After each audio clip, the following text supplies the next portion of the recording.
Hello दोस्तों, स्वागत है आपका मेरे इस यूट्यूब चैनल पर। आज मैं आपको अगय द्वारा लिखित यात्रा वृत्तांत अरे यायावर रहेगा याद पढ़ाऊंगी। तो सबसे पहले इसका प्रकाशन वर्ष देख लेते हैं। अरे यायावर रहेगा याद का प्रकाशन वर्ष है सन 1953 1953। अरे यायावर रहेगा याद। अरे यायावर रहेगा याद में लेखक ने भारतीय क्षेत्रों की यात्रा का वर्णन किया है, यानी कि भारत में जिन जिन क्षेत्रों का उन्होंने भ्रमण किया उनके बारे में उन्होंने इस यात्रा वृत्तांत में लिखा है। और उनका दूसरा महत्वपूर्ण यात्रा वृत्तांत है एक बूंद सहसा उछली। एक बूंद सहसा उछली में विदेशी पृष्ठभूमि है, यानी कि विदेशी जो जगहें हैं उनके बारे में उन्होंने लिखा है। और इसका प्रकाशन वर्ष है सन 1960 1960। तो जो अरे यायावर रहेगा याद है उसके जो भाग है वो है 8 भागों में से बांटा गया है। पहला भाग देख लेते हैं परशुराम से तुर्खम, एक टायर की राम कहानी, दूसरा है किरणों की खोज में, तीसरा देवताओं के अंचल में, चौथा है मौत की घाटी, पांचवा है एलूरा, छठा है मांजुली, सातवां है बहता पानी निर्मल, आठवां है सागर शोभित मेघ मेखलित कन्याकुमारी। तो इसमें लेखक बताना चाहते हैं कि जो यात्रा वृत्तांत होता है उसमें एक व्यक्ति की यात्रा का पूरा ब्यौरा होता है। तो लेखक ने इसमें लाहौर, कश्मीर, पंजाब, बंगाल, औरंगाबाद और असम की यात्रा का वर्णन किया है, यानी कि उन्होंने इन जगहों पर यात्रा की है और इसी का वर्णन उन्होंने अपने इस यात्रा वृत्तांत में किया है। 3 हिमालयों का भी उन्होंने इस यात्रा वृत्तांत में वर्णन किया है, वो है एलूरा, अलिफ्ला और कन्याकुमारी। एलूरा, अलिफ्ला और कन्याकुमारी 3 हिमालयों का अरे यायावर रहेगा याद में उन्होंने वर्णन किया है। इसमें लेखक बताना चाहते हैं कि जो यात्रा वृत्तांत होता है उसमें एक आदमी की पूरी यात्रा का वर्णन होता है। ऐसे यात्रा संस्मरण टूरिस्ट गाइड का स्थान लेने के लिए नहीं लिखे जाते हैं, बल्कि यह ऐसी पुस्तक एक व्यक्ति की यात्रा का पूरा ब्यौरा होता है। ये यात्रा जितनी ही बाहरी होती है उतनी ही ये आंतरिक भी होती है। इसमें जो महत्वपूर्ण पंक्तियां हैं मैं आपको वो बता देती हूँ। सबसे पहले जो ये यात्रा वृत्तांत शुरू होता है वो यहाँ से शुरू होता है, भ्रमण या देशाटन केवल दृश्य परिवर्तन या मनोरंजन ना होकर सांस्कृतिक दृष्टि के विकास में भी योग दे, यही उसका वास्तविक सफलता होती है। इसमें कुछ कविता की पंक्तियां भी हैं। पार्श्व गिरी का नम्र चीड़ों में डगर चढ़ती उमंगों सी, बिछी पैरों में नदी ज्यों दर्द की रेखा, बिहग शिशु मौन नीड़ों में मैंने आंख भर देखा, दिया मन को दिलासा पुनः आऊँगा भले ही बरस दिन अनगिनत युगों के बाद, क्षितिज ने पलक सी खोली तमक कर दामिनी बोली, अरे यायावर रहेगा याद। तो ये जो कविता की लाइनें हैं वो इस यात्रा वृत्तांत के स्टार्टिंग में लिखी गई है, लेकिन जो ये यात्रा वृत्तांत है वो भ्रमण या देशाटन केवल इन पंक्तियों से शुरू होता है।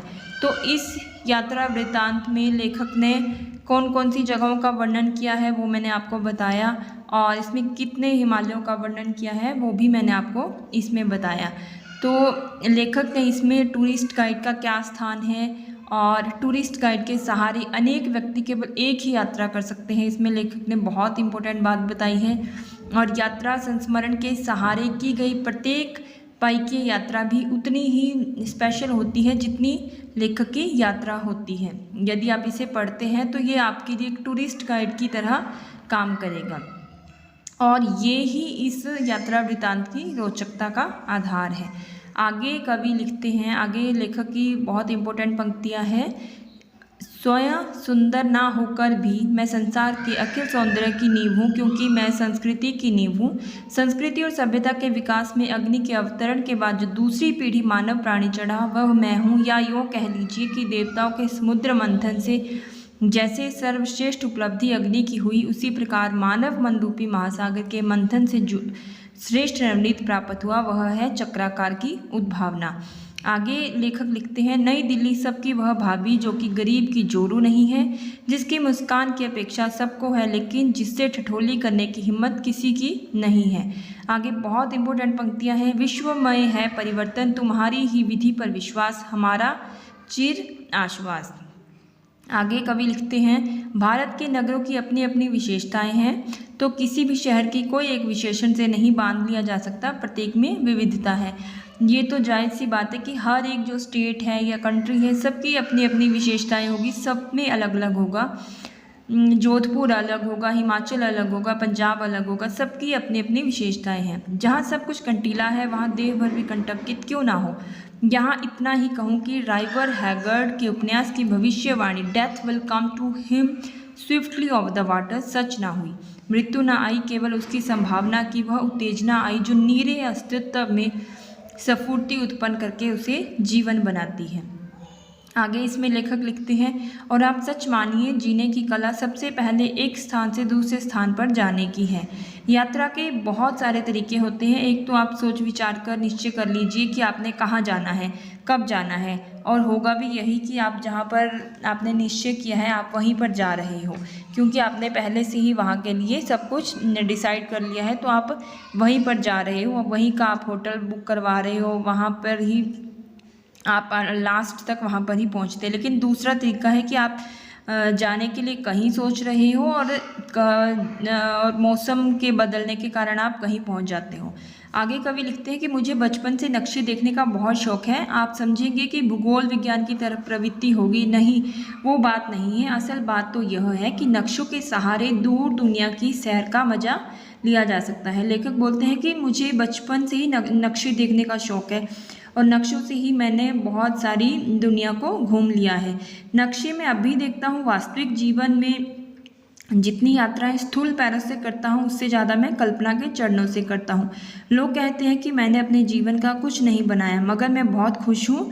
मैं किसी से ईर्ष्या नहीं करता। यहाँ पर लेखक क्या बोलना चाहते हैं कि मैंने इतनी यात्राएं पैरों से नहीं की हैं जितनी मैंने अपनी कल्पना से कर ली है। कल्पना का क्या है, अपना बोरिया बिस्तरा समेटिए कल्पना में और फिर चलते फिरते नजर आइए, ना ही किसी का अपमान होगा। और यही एक जीवन दर्शन का निचोड़ है। इसमें कवि बोलते हैं कि रमता राम, इसीलिए कहते हैं कि जो रमता नहीं वह राम नहीं, टिकना तो मौत है, यानी कि घूमते रहना चाहिए, वो ही जिंदगी है।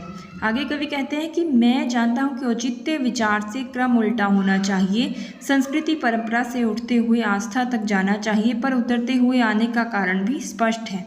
आस्था तक बढ़कर जो प्रतिभिज्ञा होती है उसे ही पहचान होते हैं। जो इस यात्रा वृत्तांत की लास्ट लाइनें हैं वो ये है, हाँ, यहाँ मैं यात्रांत पर खड़ा होकर निहारता हूँ कि यात्रा कहाँ से शुरू होती है और गुरुल कांकड़ की ही तरह पैर साधता हुआ फिर चल पड़ता हूँ, क्योंकि डगर जहाँ चुकती है यात्रा वहाँ आरंभ होती है।